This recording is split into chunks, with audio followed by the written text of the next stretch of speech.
Welcome back, Lotus family, to our channel where we talk about everything to do with educational support. In this episode, we're going to talk about how we can help you manage your time better. All right, then let's get started. Everyone gets the same 24 hours each day. Be it Bill Gates, Mark Zuckerberg, Elon Musk, you and me, we all get 24 hours a day. So then what enables other people to lead such significant lives? Amongst many other things, it's how they manage their time. I've heard so many people saying, I don't have time to do everything I want. I am always so busy. There's always something for me to do. Actually, I don't think that's the case. Time is not the reason why we fall behind. It is how we manage our time. Believe it or not, there is more than enough time for us to do everything we need to do. We just need to learn how to do it. And that is where Lotus comes in to help you. We are going to give you our top 6 time management tips so that you can do your best at school and also find time to relax and even earn some money on the side. Tip number 1, create a life schedule. Everything we do in life has a timetable, be it the events we attend, be it even just your simple class timetable. Everything seems planned except for how we spend our time. This got me thinking, why don't we actually create a schedule for how we run our lives? The method of choice for many of the world's most successful people, from Bill Gates to Elon Musk, is called time blocking. Simply put, time blocking is when you create a template for how you want to spend every single minute of your day. Whether it's a pin-up planner, a timetable, or a calendar on your phone, find a time management tool that will help you with planning every single minute of your day. Here's an example that shows you how I plan my days. I do this on Google Calendar and it helps me keep in check how I spend my time. As you can see from my Google Calendar, you can see what time I wake up in the morning, get ready for work, stay at work, have lunch, and go back home. Obviously, this would look very different for a student, as you would plan your assignments, your tests, or your school activities, and all of your out-of-school activities. This is just an example on how I plan my day. I suggest you find a tool that works for you and run with it. Tip number 2, understand how you're currently spending your time and where you're losing it. Having a schedule like we suggested with tip number 1 gives you an ideal version of your day. But in order for you to build a better time management habit, you need to understand how you actually spend your time. Having a schedule for how you spend your time during the day doesn't actually mean that you will follow it. And that's where this tip comes in, because it helps you understand how you're actually spending your time versus how you planned to spend your time. Without a clear understanding of where your time actually goes, it's impossible to build a better time management strategy and to stay focused. And that's where checking your time comes in. When it comes to tracking your time, you have 2 options. Number 1, you can spend a day or 2 writing a time log, which is manually tracking how you spend each moment of your day, or you can use a free tool like Rescue Time to automatically log your time.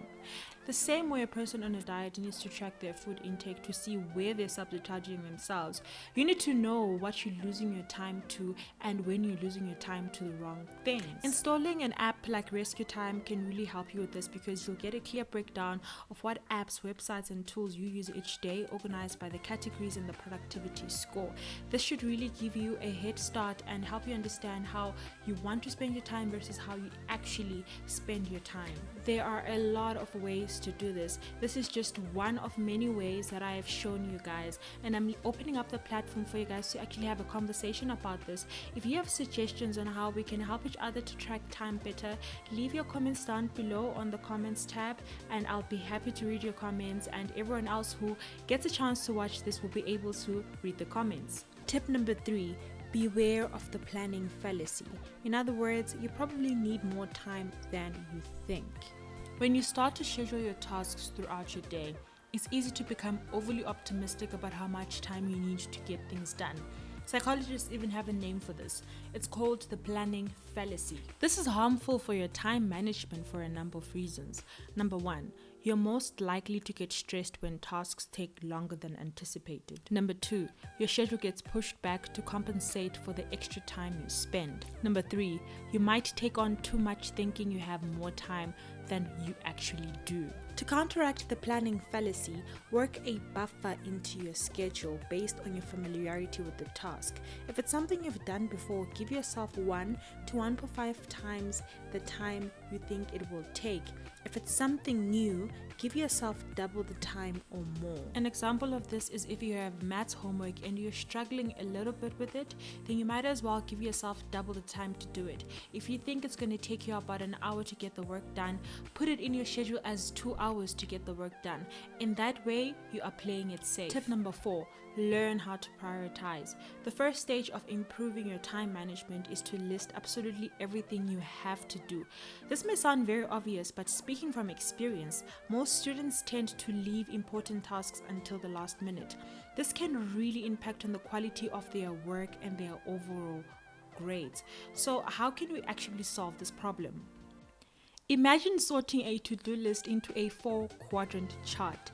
Quadrant 1 is everything that's important and urgent. Quadrant 2 is everything that's important but not urgent. Quadrant 3 includes things that are urgent but not important. And Quadrant 4 is reserved for tasks that are neither urgent or important. Most people spend their time in Quadrant 1, handling crises and deadlines. This behavior is ineffective and leads to a constant state of panic. People who focus entirely on Quadrant 3 and Quadrant 4 basically lead irresponsible lives. They neglect important work in favor of time wasting and pleasurable activities. Spending the bulk of your time in Quadrant 2 is the best way to manage your time effectively. Quadrant 2 is where one builds relationships, plans for the future, and prevents all sorts of crises. This is where first things come first. If you want to start spending your time in Quadrant 2, then you have to learn how to prioritize and how to be disciplined. This also means that you will have to say no to a lot of things that seem nice and pleasurable. Trust me, in the long run, you will not regret investing most of your time in Quadrant 2. The key is not to prioritize what's on your schedule, but to schedule all of your priorities. Tip number 5, optimize your study time for flow. In other words, only do one thing at a time. It's tempting to think you can multitask when your schedule is crammed. Trust me, I have fallen into this trap. But the more you try to do a lot at once, the longer it takes to get everything done. Instead, studies have found that deeply focusing on a single task at a time can increase productivity up to 500 times. And that brings us to our last tip. Follow your body's natural highs and lows. We all have moments in a day where we are more energetic and more alert. If you want to learn how to maximize your time each day, you can't fight against your body's natural state. Research calls this the circadian rhythm, a 24-hour internal clock running in the background of your brain that cycles between alertness and sleepiness. Every person's rhythm is slightly different, but the majority follow a similar path. Simply put, you should do most of your work when you have the most energy. This means scheduling all of the intensive projects during the time when you are most alert and most productive. You can easily incorporate this into your schedule. This means scheduling writing or more intensive projects during energy highs and scheduling reading or more passive activities when you're more naturally low. To achieve academic success, you must carefully manage your study time on a daily, weekly, and term basis. Alright then, that's it for this week. We will catch you guys next week, same time, same place.